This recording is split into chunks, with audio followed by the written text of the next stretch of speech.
आज आपण आहोत इंदापूर तालुक्यातील निमसाकर या गावामध्ये आणि पाठीमागं आपण जो पाहतोय तो आहे निमसाकर आणि पळस मंडळ या गावांना जोडणारा बंधारा। पाठीमागील 4 ते 5 दिवसापूर्वी शिवसेनेचे इंदापूर तालुका संघटक सुदर्शन रणवरे यांनी हा बंधारा व्हावा, या बंधाऱ्याची दुरुस्ती आणि रस्ता यासाठी आंदोलन करणार असल्याचे निवेदन सार्वजनिक बांधकाम विभाग आणि सार्वजनिक पाटबंधारे विभाग यांना दिलं होतं। आज 11 वाजता या ठिकाणी त्यांचं हे आंदोलन होणार आहे। या आंदोलनासाठी सुदर्शन रणवरे आणि त्यांचे सहकारी या ठिकाणी आलेले आहेत, आपण पाहू शकता। त्याचसोबत या ठिकाणी पोलिसांचाही फौजफाटा आल्याचं दिसतंय, मोठ्या प्रमाणात आलेत। आपण पाहू शकता या ठिकाणी या बंधाऱ्याची परिस्थिती काय झालेली आहे।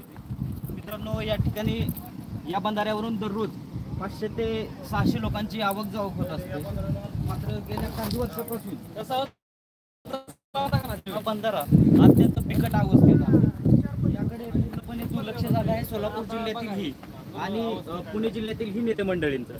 आपण जर पाहिलं तर या ठिकाणी निमसाकर असेल, वालचंदनगर असेल, बारामती असेल, अकलूज असेल किंवा इतर भागामध्ये शिक्षणासाठी सोलापूर जिल्ह्यातील बांगार्डे, पळस मंडळ, चव्हाणवाडी, फोंडशिरस या भागातून याच बंधाऱ्यावरून अनेक लोक विद्यार्थी जात असतात। मात्र सध्या या बंधाऱ्याची अवस्था अशी झाली आहे की इथून प्रवास करणं अत्यंत जिकरीचं आणि जीव घेणं ठरत आहे।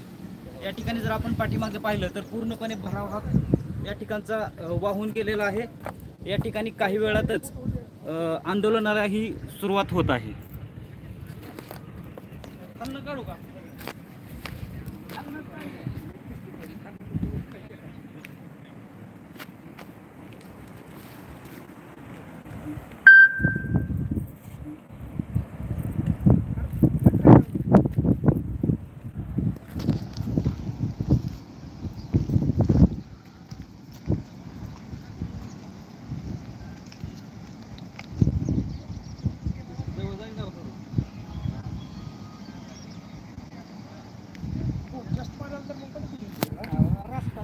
रात्री पण चालतात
गाडी पडायची